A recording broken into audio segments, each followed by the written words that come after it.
Hello and welcome to another Asia News Today. Today's Thursday, the 24th of February. Another day to whip around the region and see what's happening. Today we've got reports of starving refugees in the Thai-Myanmar border area. The Malaysian PM visits his Thai counterpart today. The Philippines brands insurgent groups as terrorists. And a 50-year anniversary this week over one of the most important state visits of the last century.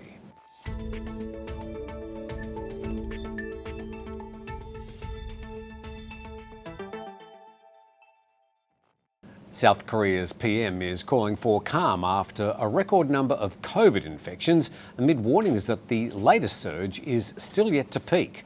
He said that serious cases and deaths were still at manageable levels after health authorities reported over 171,000 new infections yesterday, a sharp increase from the over 99,000 cases a day earlier and the previous all-time high of around 110,000. Despite the rise in cases, the Korean Disease Control and Prevention Agency cites data showing that people infected with the highly transmissible Omicron variant were almost 75% less likely to become seriously ill, end up in hospital or die compared to the earlier Delta variant. More than 86% of South Korea's 52 million people have been double vaccinated and nearly 60% have received a booster shot. A diplomat at the Japanese embassy in Beijing has been detained temporarily by the authorities. This from the Japanese Foreign Ministry. The Japanese government has already lodged a formal protest with China through diplomatic channels, and the foreign minister told reporters yesterday, "We cannot overlook the incident and it's absolutely unacceptable." But the Chinese embassy in Tokyo says the protest is unreasonable, claiming that the diplomat was being investigated in accordance with the law after acting inappropriately without elaboration. The embassy also said that Japan should respect China's laws and was responsible for the behaviour of its diplomats. According to the Japanese foreign minister, the staffer was detained on Monday while on legitimate office business, despite disclosing his profession to the authorities. The diplomat was released a few hours later after questioning with Chinese authorities and was not physically harmed. Refugees fleeing from their burning houses in the Thaiger state by Burmese junta forces are facing food shortages. The Thaiger state is a region of Myanmar bordering Thailand's western border. Reports say little humanitarian aid is reaching them. 170,000 people have been displaced by fighting in the region, with daily clashes between military forces and local opposition clans. Banya, the director of the Karenni Human Rights Group, told the Irrawaddy that even the camps that have received rice from the Save the Children organisation will soon run out. Other refugee camps are already facing food shortages.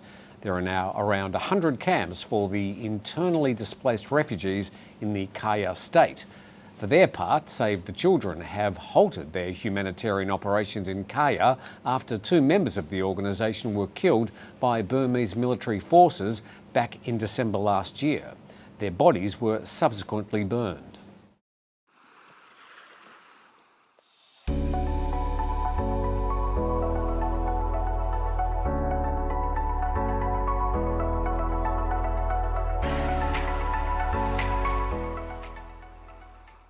Malaysia's PM Ismail Sabri Yaakob is undertaking his first official visit to Thailand as Malaysia's Prime Minister today. He'll be meeting with his Thai counterpart, PM Prayut Chan-o-cha, to discuss bilateral cooperation, vaccines and the reopening of the country's shared border.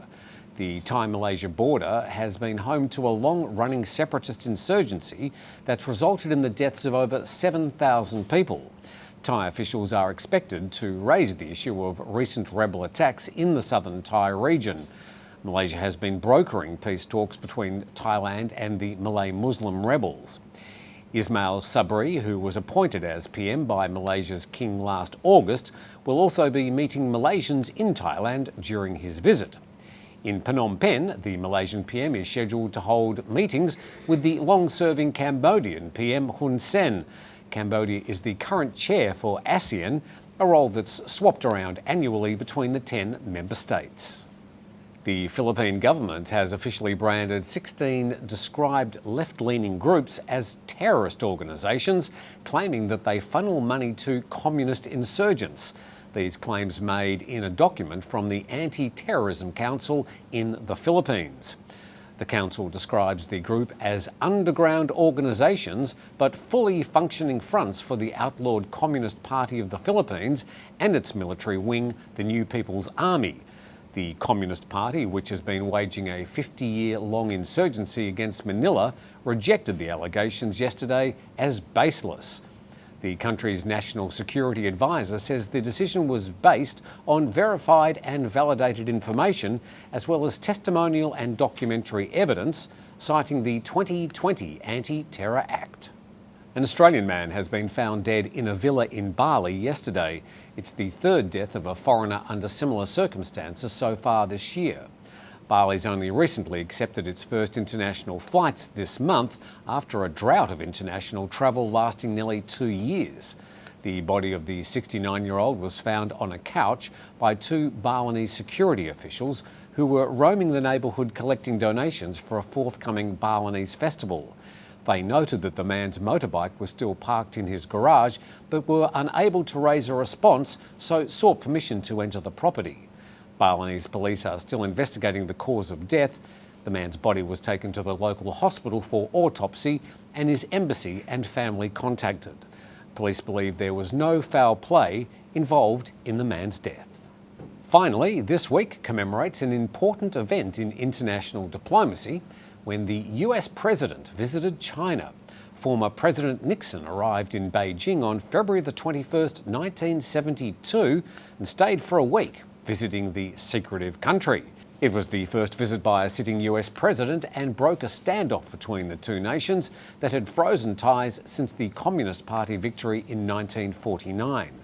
The visit and the détente that followed reset the geopolitics of the Cold War at the time.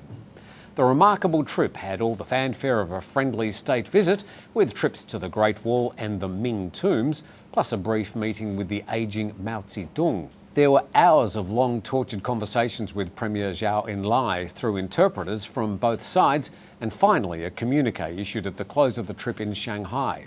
The tone is now very different as a new Cold War has developed between the two superpowers, an ongoing trade war and a new wave of sabre-rattling over Taiwan.